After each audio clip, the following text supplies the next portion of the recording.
Image news का प्रायोजक dish home Fibernet presents mega 5 खुशीको अपग्रेड। म पनि आजै नेपाल टेलिकमको एन्टी फाइबर सेवा लिन्छु। नेपाल टेलिकम राष्ट्रको सञ्चार। द बेस्ट सौर्य सिमेन्ट, रिद्धि सिद्धि सिमेन्ट, गुणस्तरको नयाँ स्तर। 4,000 यातायात व्यवसाय तथा 10,000 गाडीहरू जस्तै तपाईँ पनि ढुक्क हुनुहोस्।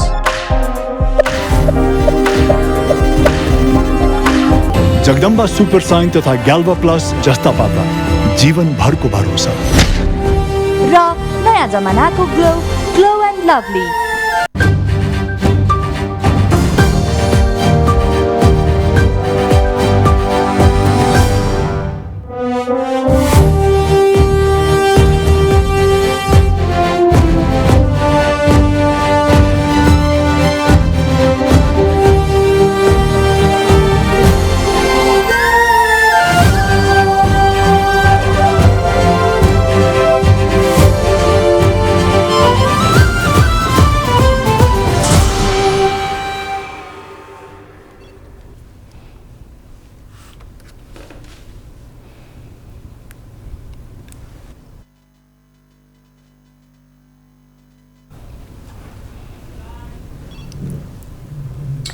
नमस्कार, इमेज न्यूजमा स्वागत छ। सुरुमा हेडलाइन्स।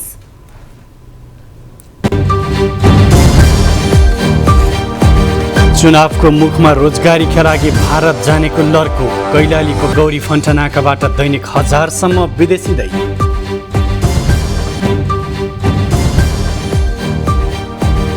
उम्मेदवारहरूलाई घर दैलो गर्न भ्याइ नभ्याइ। चुनावको दिनगन्तीमा मतदाता प्रचार शैलीमा आएको परिवर्तनप्रति सबै खुसी। स्थानीय तह निर्वाचनका लागि गरिएको चुनावी गठबन्धनमा धोका नदिन कार्यकर्तालाई देउबाको निर्देशन। प्रहरले नभई आवश्यकताले गठबन्धन बनेको जिकिर। प्रहरी महानिरीक्षक नियुक्तिको विरुद्ध रिट हेर्दैमा राखियो।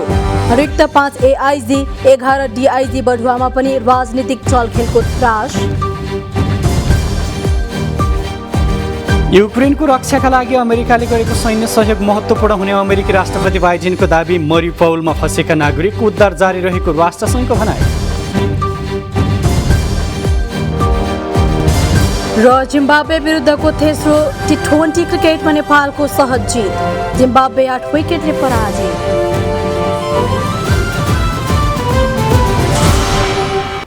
इमेज न्यूज अब विस्तारमा। देशमा स्थानीय तह निर्वाचनको मिति नजिकिए पनि सुदूरपश्चिमबाट रोजगारीका लागि भारत जानेको सङ्ख्या उत्तिकै छ। अहिले गौरी फन्टनाका हुँदै भारत जानेको सङ्ख्या दैनिक 1000को हाराहारीमा छ। नेपाल आउनेहरूको सङ्ख्या भने जानेको तुलनामा आधा मात्रै रहेको छ। एक रिपोर्ट।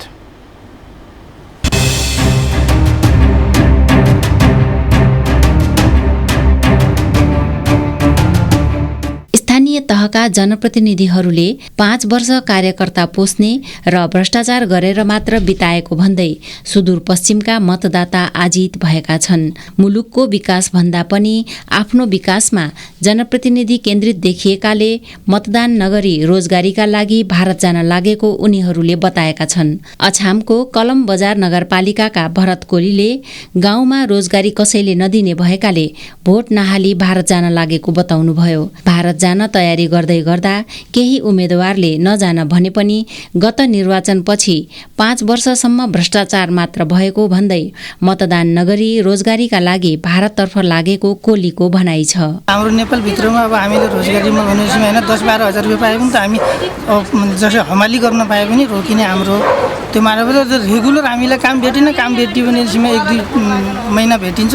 पछि 12 महिना 10 महिना 8 महिना बसेर खान पुग्दैन नि त। गाउँघरमा केटाकेटी पढाउनु छ, यताउति छ, सबै समस्या हुन्छ। कैलालीको लम्कीचुहा नगरपालिकाका भास्कर जोशी नेताहरूलाई भोट दिएर परिवार पाल्न नसकिने भन्दै मतदान नगरी भारत पस्न लाग्नु भएको हो। निर्वाचनमा मतदान गरी जिताएका नेताहरूले आफ्नालाई भरण पोषण गर्ने तथा भ्रष्टाचारमा लिप्त हुने भएकाले मतदान नगरी मुगलान जान लागेको दुखेसो गर्नुभयो। सुदूरपश्चिमबाट 5 पटक शेरबहादुर देउवा प्रधानमन्त्री भइसक्दा पनि भारत जानुपर्ने बाध्यता उस्तै रहेको बताउँदै उहाँले कुनै पनि नेतालाई जिताएर जनतालाई फाइदा नरहेको बताउनुभयो।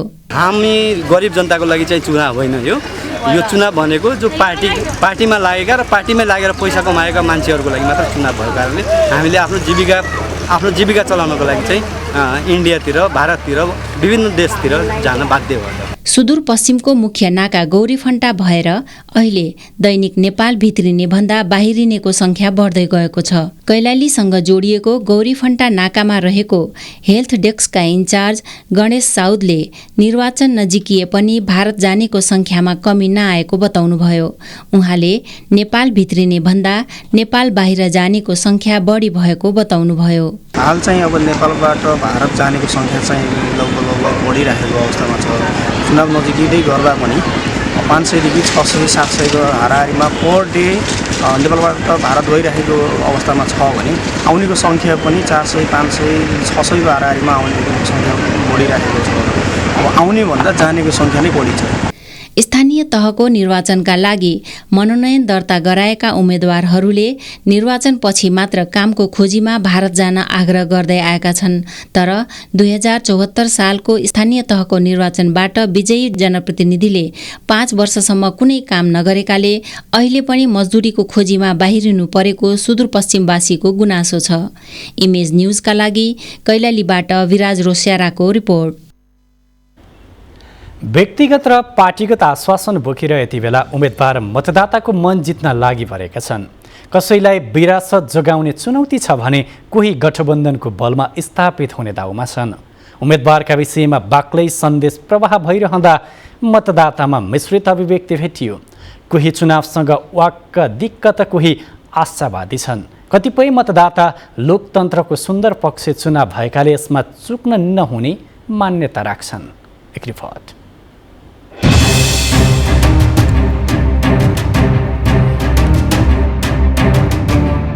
तपाईँ घर छोडेर बाहिर निस्कनु भयो भने कतै न कतै कुनै न कुनै उम्मेदवार भोट मागिरहेको देख्नुहुनेछ। चुनाव जित्न उनीहरू साम दाम दण्डभेद सबै प्रकारको संकल्प दोहोर्याइरहेका छन्। यसअघि चुनाव जितेका दल तथा उम्मेद्वारहरू दोहोर्याउन र नजितेकाहरू जसरी पनि जित्ने दाउ पेचमा छन्। यस अवस्थामा स्वयं मतदाताहरू विभाजित देखिन्छन्।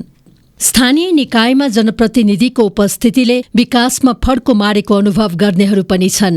3 तहको सरकारमा हाम्रो अभ्यास पहिलो र नयाँ भएकोले हतोत्साहित हुनुपर्ने अवस्था नरहेको भन्दै मत हाल्ने अधिकारबाट वञ्चित हुन नहुने मान्यता राख्ने उनीहरू राजनैतिक अस्थिरताको नाममा मुलुकको वातावरण अशान्त हुन नहुने बताउँछन्। हामीलाई देशको सुविधा चाहियो, डेटा होइन, अनि सबै जनतालाई सुविधा चाहियो।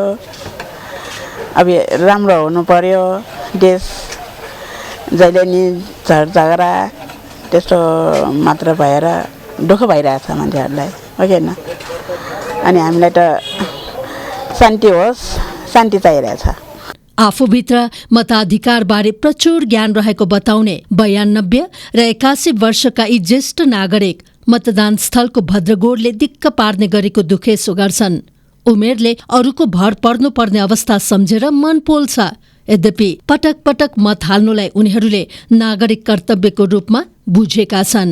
सबैले भन्ने हुने नभए थाहा मनमा छ नि, मन छ नि, बल त बल हुँदैन है, मनमा त रिस आउँछ है, बल मनमा छ नि। छोराहरूले लग्यो भने जान्छु, म हिँड्नु सक्दैन, यहाँसम्म आएर 3 ठाउँमा बसेर आयो, के गर्नु? छोराहरूले कहाँ खसालो भन्छ त्यो गर्छु म, अहिले त नलगी जान्नु सक्दैन। उम्मेदवारको घर दैलो कार्यक्रम रुचिपूर्वक हेरिरहेका मतदाता सबैको एजेन्डा र अनुरोध संयमपूर्वक हेर्ने सुन्ने गरिरहेका छन्। दल समर्थक मतदाता स्पष्ट छन् भने युवा पंक्ति उम्मेदवारको व्यक्तित्व परख गरिरहेका छन्। उनीहरूको दृष्टि झण्डाभन्दा पनि एजेन्डा प्राथमिकतामा छ। जे होस्, अधिकांश मतदातामा चुनावप्रति देखिएको सकारात्मक धारणा आफैमा लोकतन्त्रको उपलब्धि मान्न सकिन्छ। इमेज न्यूजका लागि राममान डङ्गोलका साथमा कोमल शेरचन र ग्रीष्मा राज भण्डारी। प्रधानमन्त्री तथा नेपाली कांग्रेसका सभापति शेरबहादुर देउवाले स्थानीय तह निर्वाचनका लागि गरिएको चुनावी गठबन्धनलाई धोका नदिन कार्यकर्तालाई निर्देशन दिनुभएको छ। केपी ओलीका गलत कदम रोक्न गठबन्धनका पक्षमा मत हाल्न उहाँले मतदातालाई आग्रह गर्नुभयो। आज विराटनगरमा आयोजित आम सभामा उहाँले गठबन्धनमा मत नहाले केपी ओली फेरि सत्तामा आउने बताउनुभयो। रहरले प्रधानमन्त्री भएको नभई आफू प्रतिगमनलाई रोक्न प्रधानमन्त्री भएको बताउँदै उहाँले गठबन्धन पनि त्यही आवश्यकता अनुसार बनेको दाबी गर्नुभयो। अहिले कांग्रेस पार्टीको टाउकोमा ठूलो जिम्मेवारी रहेको भन्दै देउवाले कसैको पनि एकल बहुमत नभएकाले कसै न कसैसँग मिल्नुपर्ने बाध्यता रहेको बताउनुभयो। वर्ष अरू घटाउने छु मैले पहिले घटाएको पनि हो 65 वर्ष माथिकालाई संसारभरि त्यो हो संसारभरि नै छ 65 वर्ष त्यो मैले गरेको थिएँ पहिले अघिल्लोपल्ट ओलीले मान्ने गर्नुभयो। अब हाम्रो सरकार भएपछि देश तारिकलाई म पनि बनाएर छोड्ने विषय ल्याउन चाहन्छु। त्यस्तै चाहिँ चुनावी सभामा कांग्रेस वरिष्ठ नेता रामचन्द्र पौडेलले संविधानको रक्षाका निम्ति गठबन्धन आवश्यक भएको बताउनुभयो। कांग्रेस नेता डाक्टर शेखर कोइरालाले लोकतन्त्रको रक्षाका लागि सत्तारूढ गठबन्धनलाई भोट दिनुपर्ने बताउनुभयो। स्थानीय तह निर्वाचन आउन अब 9 दिन मात्र बाँकी छ। निर्वाचनको मिति नजिकिएसँगै उम्मेदवारले प्रचार प्रसारलाई तीव्रता दिएका छन् भने मतदातालाई आफ्नो पक्षमा पार्न निर्वाचित भएपछि गर्ने कामको फेहरिस्ती नै पेश गरिरहेका छन्। उम्मेदवारलाई चुनावको यो रापतापकै बीचमा हामीले ललितपुर महानगरपालिकामा विभिन्न राजनीतिक दलबाट प्रमुख र उपप्रमुखमा उम्मेदवारी दिएका उम्मेदवारलाई तपाईँको उम्मेदवारी किन भनेर सोधेका छौँ। हेरौँ उनीहरूको प्रतिक्रिया।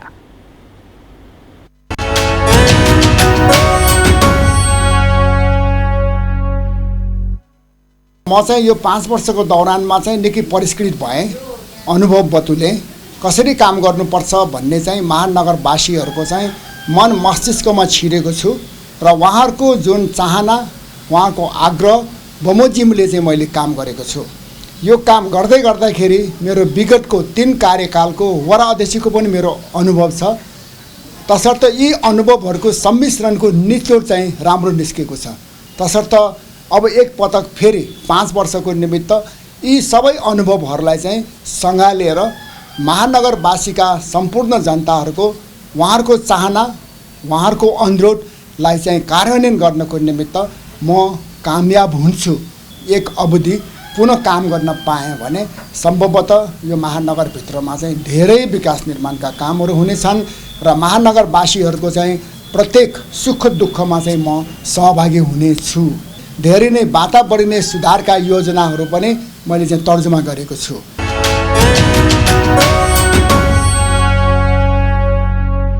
ललितपुर महानगरपालिका अहिले व्यथितिको रूपमा छ। त्यहाँ संस्थागत निर्णय भएको छैन, त्यहाँ भ्रष्टाचार मौलाएको छ, त्यहाँ सुशासन दिएको छैन। त्यसो भएको हुनाले त्यहाँ संस्थागत रूपमा काम गर्नको लागि, भ्रष्टाचारलाई निर्मूल गर्नको लागि र चाहिँ यो जुन व्यथिति हटाउनको लागि ललितपुर महानगरपालिका एउटा समृद्ध सांस्कृतिक महानगर बनाउनलाई त्यसको लागि गर्नुपर्ने तपसिलका कामहरू के छन् त्यो सबै गर्नको लागि हामी तयार छौँ, हामी गर्छौँ। मुखले बोल्ने मान्छे होला तर म काम गर्दै आएको मान्छे हो। म पहिलेदेखि नै समाज सेवा विकासमा काम गर्दै आएको मान्छे हो। जनताले पूर्ण विश्वास छ, मलाई पनि पूर्ण विश्वास छ। मैले अरूले जस्तो बोल्ने मात्र होइन, काम गर्छु।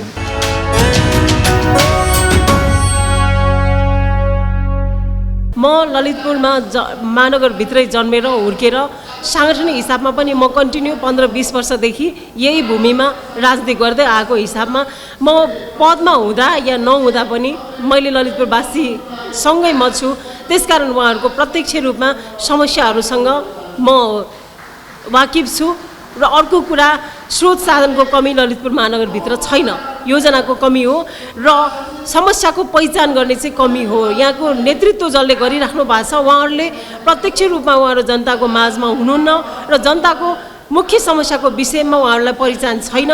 त्यस कारणले त्यो योजनाहरू कार्यान्वयन नभएको भन्ने मेरो ठम्याइ हो।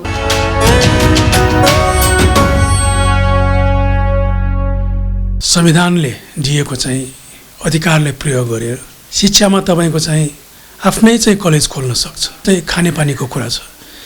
खानेपानी अहिले त तपाईँको चाहिँ धेरै त्यति साह्रो समस्या छैन ललितपुरमा। तर त्यो जनसङ्ख्याको चापको हिसाब हेर्ने हो भने यहाँ पनि भोलि त समस्या आउन सक्छ, त्यसलाई पनि हामीले मध्यनजर गर्नुपर्छ। न्याय चाहिँ तपाईँको छिटो हुनुपर्छ होइन। अहिले न्याय सम्पादन हामीले हेरिरहेछौँ, न्याय सम्पादन तपाईँको चाहिँ वर्षौँ बित्छ। सानो चिजको चाहिँ तपाईँको चाहिँ फर्च्योर गर्नलाई पनि वर्षौँ वर्ष चाहिँ समय चाहिँ हामीले चाहिँ खेर फार्नुपर्ने हुन्छ। त्यसलाई पनि हामीले चाहिँ सकेसम्म छिटो त्यो न्याय सम्पादन गर्ने गरी चाहिँ गर्नुपर्छ भन्ने नै मेरो सोचाइ हो।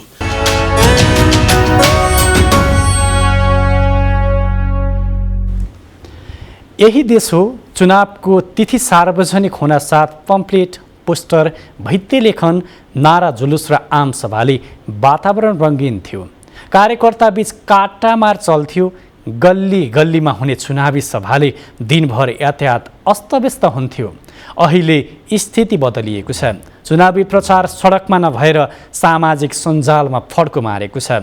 घर दैलो अभियानमा पनि त्यस्तै संयम देखिएको छ। एक रिपोर्ट।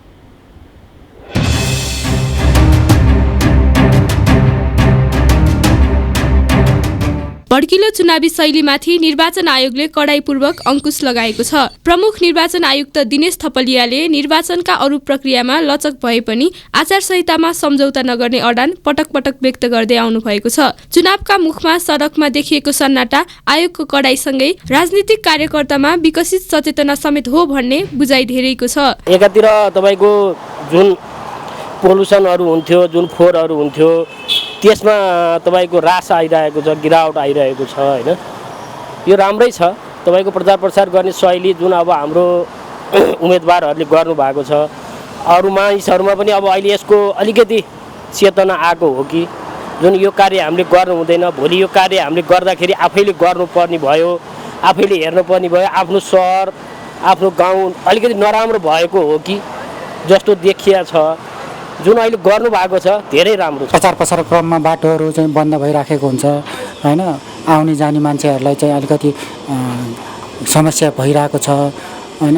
तैपनि पहिलाको तुलनामा अहिलेको चाहिँ एकदमै शान्त छ। पहिला अब त्यो होर्डिङ बोर्ड टाल्दाखेरि रोडमा जाँदाखेरि फोहोर पनि हुन्थ्यो। अब एक्सटेन्ड पनि गराइरहेको थियो। अहिले सामाजिक सञ्जालमा गर्दाखेरि सबले फेसबुक हेर्ने गरिरहेछ। त्यो एकदम ठिकै लागिरहेछ। जोस पहिलाको भन्दा राम्रै हो। झै झगडा हुँदैन। अब उठ्ने बित्तिकै फेसबुक हेरिन्छ, सबै कुरा थाहा हुन्छ त्यसबाट। अनि होर्डिङबाट पनि हेर्न थालिन्थ्यो नि त कसको कता भन्दा त्यसले एक्सटेन्ड पनि धेरै गरिरहेको थियो। अहिले होर्डिङ बोर्ड नहुँदाखेरि एक्सटेन्ड पनि कम भएको छ। दलहरूको घर दैलो अभियान पनि शान्त छ। सानो सानो झुन्ड लिएर निस्किएका उम्मेद्वार प्रतिस्पर्धीसँग पनि हार्दिक व्यवहार गर्छन्। लाग्छ अब सबै पक्षले चुनावलाई लोकतान्त्रिक पद्धतिको अभिन्न प्रक्रियाका रूपमा स्वीकार्न थालेका छन्। बेलाबखत आयोगसँग विभिन्न विषयमा असहमति जनाउने दलहरूले आचार संहिता पूर्णतः पालना गरेको देखिन्छ। दलहरू मात्र होइन, स्वयं निर्वाचन आयोगले आफ्नो संयन्त्र विद्युतीकरण गरेको छ। उसले गरेका कामका हरेक सूचना सामाजिक सञ्जाल फेसबुक, भाइबर, ट्विटरबाट सार्वजनिक भइरहेका छन्। मतदातालाई मतदानका लागि उत्प्रेरित गर्न मोबाइलको रिङटोन नै सङ्गीतमय बनाइएको छ। जे होस्, समय सापेक्ष आएको यो परिवर्तन आफैमा उपलब्धिमूलक रहेकोमा कुनै शङ्का छैन। इमेज न्युजका लागि क्यामेरामा राजेन्द्र नापितका साथमा मालती घोरासैनी, काठमाडौँ। प्रहरी अतिरिक्त महानिरीक्षक विश्वराज पोखरेलले धीरज प्रताप सिंहलाई प्रहरी महानिरीक्षकमा बढुवा गर्ने मन्त्री परिषदको निर्णय विरुद्ध दायर गरेको रिटको सुनवाई हेर्दैमा राखिएको छ। सर्वोच्च अदालतका न्यायाधीश सुषमलता माथेमाको इजलासले उक्त रिटलाई हेर्दैमा राखेको हो। एआइजिपी पोखरेलले सिंहलाई आइजिपीमा बढुवा गर्ने मन्त्री परिषदको निर्णय बदल गर्नुपर्ने मागसहित सोमबार सर्वोच्चमा रिट दायर गर्नु भएको थियो। एआइजिपी पोखरेलले रिटमा बढुवाको निर्णय यथास्थितिमा राख्न र अदालतबाट न्याय निरूपण नभएसम्म आफूलाई कायम महानिरीक्षकका रूपमा काम गर्न दिनुपर्ने माग दावी गर्नु भएको छ। बुधबारको सुनवाईमा एआइजी पोखरेलको तर्फबाट वरिष्ठ अधिवक्ता हरिहर दाहाल लगायतले बहस गर्नु भएको थियो भने सरकारको पक्षबाट महान्यायाधिवक्ता खम्बबहादुर खातीसहित सरकारी वकिलहरूले बहस गर्नु भएको थियो। पोखरेलले दायर गरेको रिटमाथि बिहिबार पनि सुनवाई हुने भएको छ। बुधबार सुनवाई नसकेपछि बिहिबारका लागि हेर्दैमा पेशी तोकिएको सर्वोच्चका सूचना अधिकारी देवेन्द्र ढकालले जानकारी दिनुभयो। रिटमा पोखरेलले ज्येष्ठता, कार्य सम्पादन, मूल्याङ्कन, शैक्षिक योग्यता, तालिम पुरस्कार कमान्ड लगायतका सबै आधारमा आफू अगाडि रहेको भन्दै सिंहलाई बढुवा गर्नुपर्ने मन्त्री परिषदको निर्णय बदल गर्न माग गर्नुभएको छ।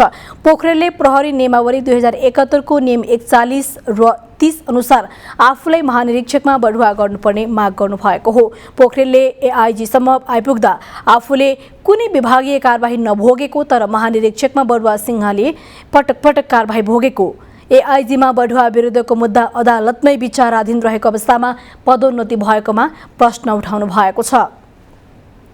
आइतबार दिउँसो बसेको मन्त्री परिषद बैठकले वरिष्ठतामा अगाडि रहेका एआइजी द्वय पोखरेल र सहकुल बहादुर थापालाई पन्छाएर 1.5 महिना अघि डिआइजीबाट एआइजीमा बढुवा सिंहलाई महानिरीक्षक बनाएको थियो। 98औं टोलीका 19 जना प्रहरी अधिकारीहरू एकसाथ अवकाश पाएपछि नेपाल प्रहरीभित्र राजनीतिकरणको अध्याय अझै बल्झिने खतरा टरेको छैन। महानिरीक्षक नियुक्तिले बल्झाएको खाटा अन्य पदको बढुवामा थप किजो लिने अवस्था छ।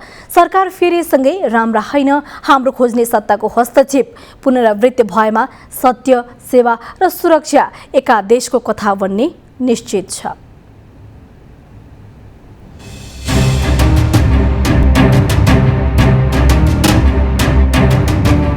3 दशक अघि प्रहरी निरीक्षकबाट सेवा प्रवेश गरेका वरिष्ठ प्रहरी उपरीक्षकदेखि प्रहरी महानिरीक्षकसम्म प्रहरी अधिकारीहरू एकैपटक घर गएपछि अबको बढुवामा देखिने तमासा कस्तो होला भन्ने आशंका बढेको छ। प्रहरीभित्र प्रथम श्रेणीदेखि विशिष्टसम्म एकैपटक यतिका संख्यामा निवृत्त भएको प्रहरी इतिहासमै पहिलो पटक हो। प्रहरी महानिरीक्षक शैलेश थापा छेत्रीसहित प्रहरी अतिरिक्त महानिरीक्षक हरिबहादुर पाल, प्रद्युम्न कार्की, निरज बहादुर शाही र वसन्त कुमार पन्तले एकसाथ अवकाश पाउनु भएको छ। त्यस्तै प्रहरी नायब महानिरीक्षक घनश्याम अर्याल, ईश्वरी बाबु कार्की, प्रकाश जङ कार्की, गणेश बहादुर अयर, पुरुषोत्तम कणेल, डाक्टर देवबहादुर बोहरा, राम कृपाल शाह, उमेश रञ्जितकार, प्रकाश अधिकारी, सौरभ राणा, राजेन्द्र प्रसाद चौधरीलाई एकैपटक जागिरे जीवनको अन्त्यको संयोग जुरेको छ। अवकाशको श्रृङ्खला यतिमै सकिँदैन। प्रहरी वरिष्ठ उपरीक्षकहरू प्रदीप कुमार श्रेष्ठ, वीरेन्द्र बस्याल र नवराज भट्टले डिआइजी नभई जागिरबाट विश्राम लिनु परेको छ। चुनावी माहौलले प्रहरी बढुवाको विषय ओछेलमा परे पनि चुनाव लगत्तै यसले महानिरीक्षक छनौटपछि देखिएको तरङ्ग ल्याउने उत्तिकै सम्भावना छ। राजनीतिक हस्तक्षेप रुचाउने महत्त्वाकांक्षी प्रहरी अधिकारीहरूको रुचिको कारण सांगठनिक अनुशासन कुल्चेर अदालत धाउने चलन प्रहरीमा आम बन्दै गएको छ। बढुवा अघि नेताको ढोका र सोचेको पूरा नभए अदालतको ढोका ढकढक्याउने प्रवृत्ति बढेमा चुनावपछि धेरै प्रहरी अधिकारीको बास अदालतमा हुने निश्चित छ। त्यसपछि ठूलो संख्यामा प्रहरी अधिकारीका ठाउँ रिक्त हुँदा दैनिक कार्य सञ्चालनमा समेत प्रभाव पर्ने देखिन्छ। त्यसैले भागवण्डा प्रहरीभित्र खेल्ने प्रवृत्ति रोक्न राजनीतिक नेतृत्व सचेत हुन आवश्यक छ।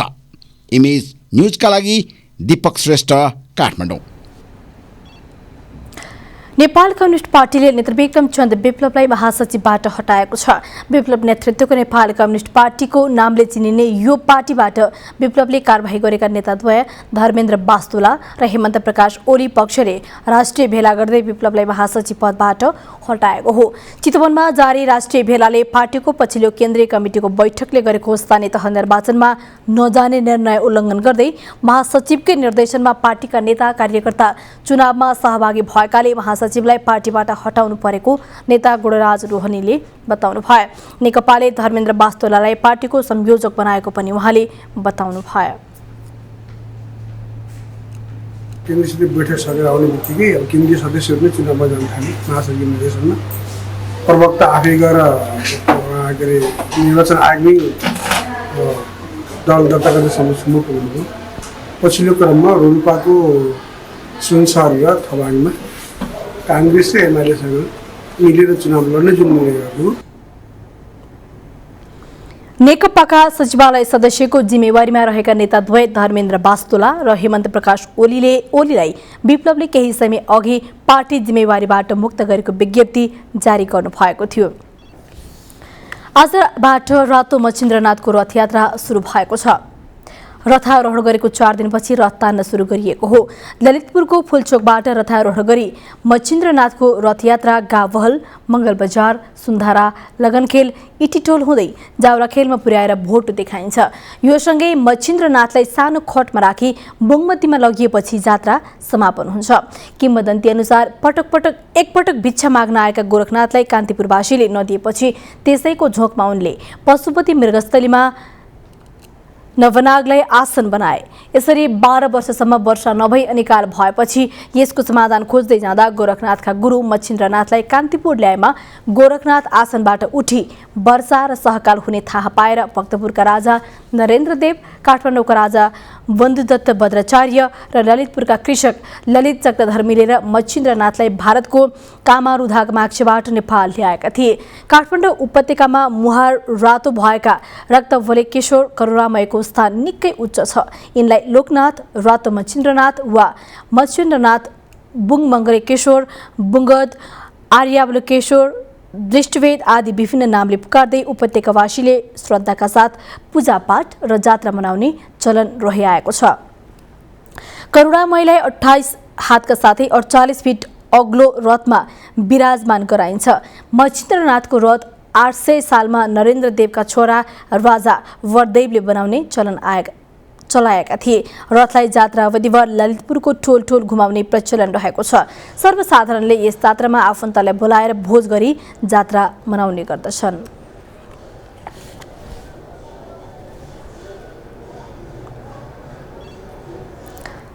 इमेज न्यूजमा ब्रेक, त्यस अघि बाँकी हेडलाइन्स।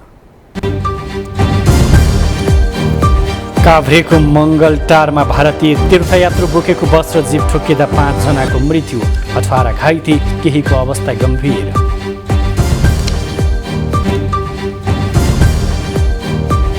नयाँ बजेट आउन 23 दिन बाँकी रहँदा विकास खर्च 29%। आगामी वर्ष चालु आर्थिक वर्षको भन्दा कम आन्तरिक ऋण परिचालन गर्न वित्त आयोगको सिफारिस। र सरकार राजस्वमुखी रहुन्जेल अर्थतन्त्रमा दबाव परिरहने गोल्छाको तर्क। अर्थविद वागले भन्छन् कुशासन र सनकको भरमा निर्णय गर्ने प्रवृत्तिले अर्थतन्त्रमा सङ्कट। अब बाँकी न्युज। काभ्रेको रोसी गाउँपालिका 11 स्थित बिपी राजमार्गमा सवारी दुर्घटना हुँदा 5 जनाको मृत्यु भएको छ। घटनामा 18 जना घाइते भएका छन्। प्रहरीका अनुसार मृत्यु हुनेमा सिन्धुलीका 30 वर्षीय विक्रम श्रेष्ठ, सिन्धुलीकै 45 वर्षीय हरिबहादुर बल, काभ्रे सुनकोशीका 44 वर्षीय प्रमिला नेपाली, रामेछाप खाँड देवीका 30 वर्षीय सम्झना भुसाल र उनको 6 वर्षीय छोरा सङ्गीत भुसाल रहेका छन्। मृत्यु हुने सबै जीपमा यात्रारत रहेका थिए। तीर्थयात्रु बोकेर भारततर्फ जाँदै गरेको UP 5081 नम्बरको भारतीय नम्बर प्लेटको मिनी बस काठमाडौँ आउँदै गरेको ना 1J4210 नम्बरको टाटा सुमोसँग ठक्कर खाएको थियो।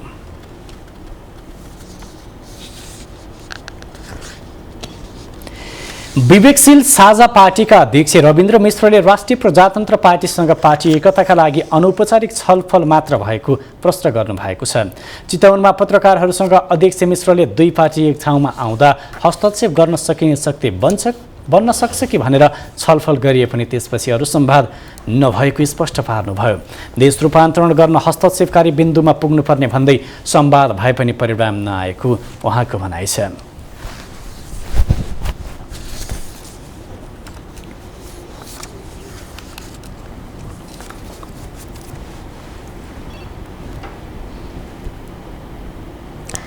राष्ट्रिय मानवाधिकार आयोगले वैशाख 30 गते हुने स्थानीय तह निर्वाचनमा 77 वटै जिल्लाका मतदान केन्द्रहरूको स्थलगत अनुगमन गर्ने भएको छ।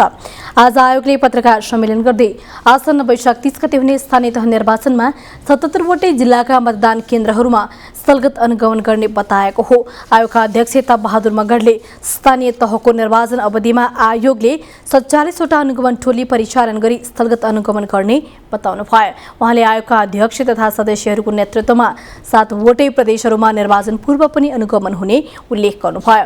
आयोगका सदस्य डाक्टर सूर्य ढुङ्गेलको नेतृत्वमा मध्य प्रदेश, महेश ठाकुरको नेतृत्वमा गण्डकी प्रदेश, मनोज टुवाटीको नेतृत्वमा सुदूरपश्चिम प्रदेश र लिली थापाको नेतृत्वमा प्रदेश नम्बर 1 मा अनुगमन हुने उहाँले जानकारी दिनुभयो।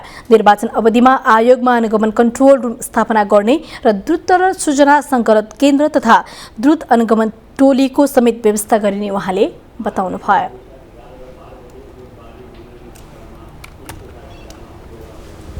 अब आर्थिक समाचार। बिजनेस न्यूज का प्रायोजक मेरो देश मेरो जगदम्बा सिमेन्ट। सर्वोत्तम सिमेन्ट, सर्वोत्तम मजबुती। पाउनुहोस् best mileage and style with Honda Grazia 125cc, style पनि माइलेज पनि। सरकारले चालू वर्षमा विकासका लागि छुट्याएको 3 खर्ब 78 अर्ब रकम मध्ये आजसम्म जम्मा 29% अर्थात् 1 खर्ब 11 अर्ब मात्रै खर्च गरेको छ। गत वर्ष यो अवधिमा 33% को हाराहारीमा खर्च भएको महालेखा नियन्त्रकको कार्यालयले जनाएको छ। चालू खाताको 10 खर्ब 65 अर्ब बजेट भने 65% अर्थात् 6 खर्ब 93 अर्ब खर्च भइसकेको छ। गत वर्ष यही समयमा चालू खाताको 61% खर्च भएको थियो।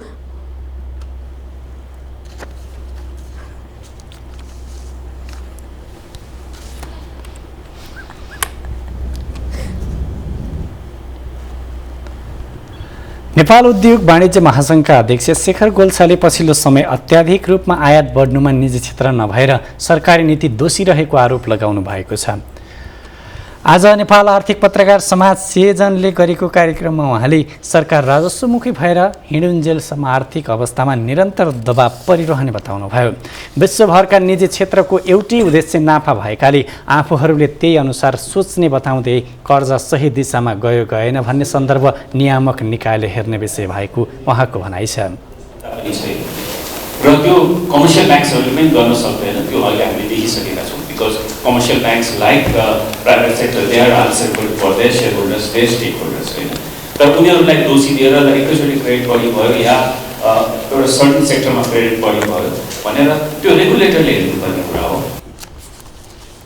त्यस्तै राष्ट्रिय योजना आयोगका पूर्व उपाध्यक्ष सोडिम अग्लेले नेपालमा पनि अर्थतन्त्र बिगार्ने शासकीय स्वरूप देखिन थालेको बताउनुभयो। श्रीलङ्कामा शासकले हचुवाको भरमा निर्णय गर्दा मुलुकको अर्थतन्त्रमा समस्या बढेको भन्दै वाग्लेले नेपालमा त्यस्तै प्रवृत्ति हाबी हुन सक्ने बताउनुभयो। वाग्लेले श्रीलङ्कामा जथाभावी कर चलाउँदा समस्या भएको बताउँदै कर नीति चलाउँदा सजग हुनुपर्ने बताउनुभयो। कुशासनका हाम्रो नीतिगत कच्चापनका कुराहरू चाहिँ ठ्याक्कै मिल्दो रहेछ। म एक हप्ता त्यहाँ बसेर पनि आएँ, त्यो प्रसङ्ग चाहिँ अलिकति मिल। नेपाल बैंकर्स सङ्घका उपाध्यक्ष सुनिल केसीले पछिल्लो तथ्याङ्क विश्लेषण गर्दा चालु आर्थिक वर्षभर तरलता सहज नहुने देखिएको। आजको डेटमा नेपालले एक्सटर्नल कमर्सियल बोरोइङलाई 2-3 वर्ष अगाडि खुल्ला गरिसकेपछि पनि लास्ट इयरको यो 160 अरबमा हेर्ने हो भने 10-15 अरबभन्दा बढी चाहिँ फरेन करेन्सी लोन हामी ल्याउन सकिरहेको छैनौँ। नेपाल उद्योग परिसङ्घका अध्यक्ष विष्णु कुमार अग्रवालले मुलुकमा देखिएको अवस्था नयाँ नभएको बताउँदै समस्या समाधानका लागि प्रत्यक्ष वैदेशिक लगानी बढाउनुको विकल्प नरहेको बताउनुभयो। यस्तो खालको प्रब्लमहरू हामीहरूको पछि पनि नआओस्, हामीहरूले एउटा डाइरेक्सन लिन सकौँ। किनकि एउटातिर मात्रै अगर हामीहरूले कन्सन्ट्रेट गर्छौँ आउटफ्लोलाई, त्यो के छ कि इकोनोमीलाई खुम्चिने एउटा वातावरण पैदा हुन सक्छ। नेपाल चेम्बर अफ कमर्सका अध्यक्ष राजेन्द्र मल्लले सरकार परिवर्तन हुने बित्तिकै नीति परिवर्तन हुने गरेकाले समस्या आएको बताउनुभयो। अब खानेकुरामा हामी झन्डै 300 अर्बभन्दा माथि खाद्यान्नहरू आयात गरिरहेका छौँ। त्यस्तै चाहिँ अब पेट्रोलियम प्रडक्ट हाराहारी दैनिक 1 अर्ब जस्तो आयात हुँदो रहेछ भनेदेखि सर्वप्रथम हामीले यो 2 क्षेत्रमा म्यानेज गर्नुपर्छ र अन्यथा भविष्यमा हाम्रो मुलुकले चाहिँ ठुलो चुनौती भोग्नुपर्छ भन्ने मलाई लाग्छ। उहाँले आयात रोक्दा सोच पुर्याएर मात्रै निर्णय गर्न सरकारलाई सुझाव दिनुभयो।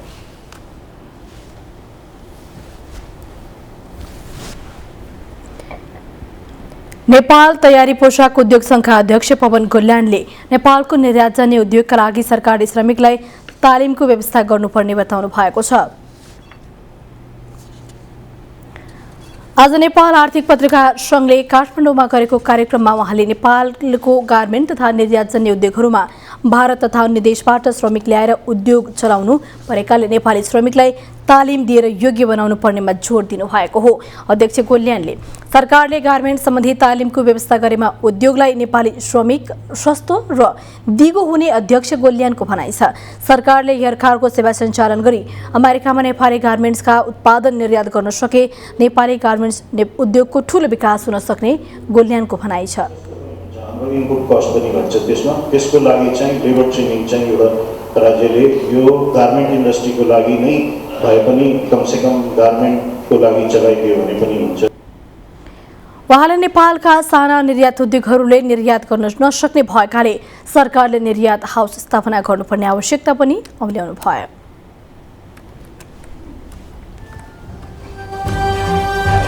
बिजनेस न्यूज का प्रायोजक मेरो देश मेरो जगदम्बा सिमेन्ट। सर्वोत्तम सिमेन्ट, सर्वोत्तम मजबुती।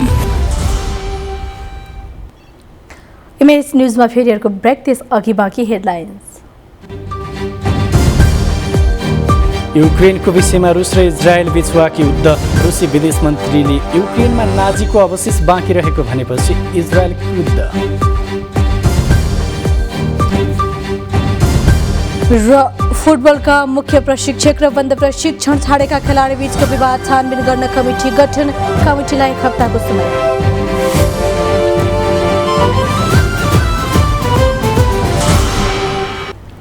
अब स्पोर्ट्स न्यूज।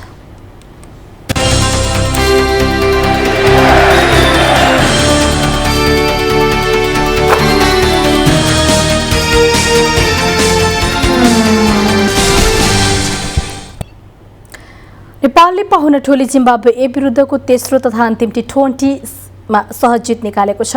कीर्तिपुर स्थित टियु क्रिकेट मैदानमा आज भएको खेलमा नेपालले जिम्बाब्वेलाई 8 विकेटले हराएको हो। जिम्बाब्वेले दिएको 137 रनको लक्ष्य नेपालले 15 ओभर 5 बलमा 2 विकेटको क्षतिमा पूरा गर्यो। नेपालको जितमा आशिफ शेखले अभिजित 87 रनको अर्धशतकीय पारी खेले। यस्तै कुशल भुर्तेले 34 तथा बशीर अहमेदले 10 रन जोडे।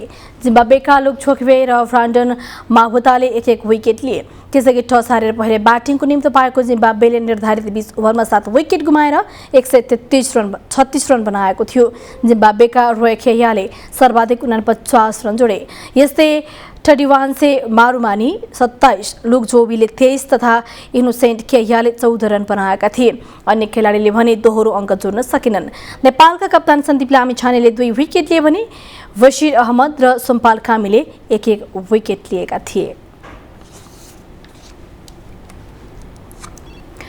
अखिल नेपाल फुटबल संघ एन्फाले मुख्य प्रशिक्षक अब्दुल्लाह अल्मुताइरी र बन्द प्रशिक्षण छाडेका खेलाडी बीचको विवादको सत्य तथ्य छानबिन गर्न कमिटी गठन गरेको छ।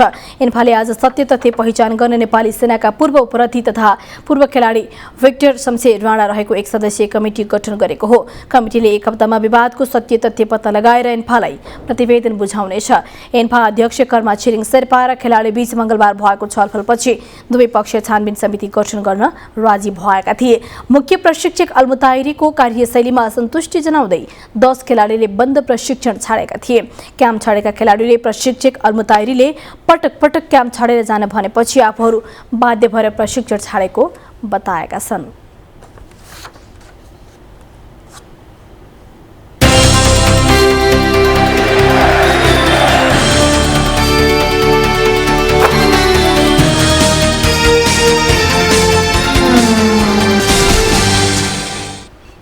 अब वेदर अपडेट।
अन्त्यमा हेडलाइन्स फेरि एकपटक।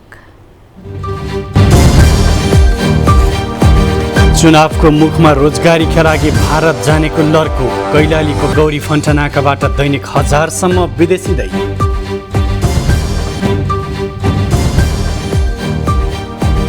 उम्मेदवारहरूलाई घर दैलो गर्न भ्याइ नभ्याइ, चुनावको दिनगन्तीमा मतदाता प्रचार शैलीमा आएको परिवर्तनप्रति सबै खुसी। स्थानीय तह निर्वाचनका लागि गरिएको चुनावी गठबन्धनमा धोका नदिन कार्यकर्तालाई देउबाको निर्देशन, प्रहरले नभई आवश्यकताले गठबन्धन बनेको जिकिर। प्रहरी महानिरीक्षक नियुक्तिको विरुद्ध रिट हेर्दा हेर्दैमा राखियो। रिक्त 5 एआइजी 11 डिआइजी बढुवामा पनि राजनीतिक चलखेलको त्रास। युक्रेनको रक्षाका लागि अमेरिकाले गरेको सैन्य सहयोग महत्त्वपूर्ण हुने अमेरिकी राष्ट्रपति बाइडेनको दाबी। मरिउपोलमा फँसेका नागरिकको उद्धार जारी रहेको राष्ट्रसङ्घको भनाइ। र जिम्बाब्वे विरुद्धको तेस्रो T20 क्रिकेटमा नेपालको सहज जित, जिम्बाब्वे 8 विकेटले पराजित।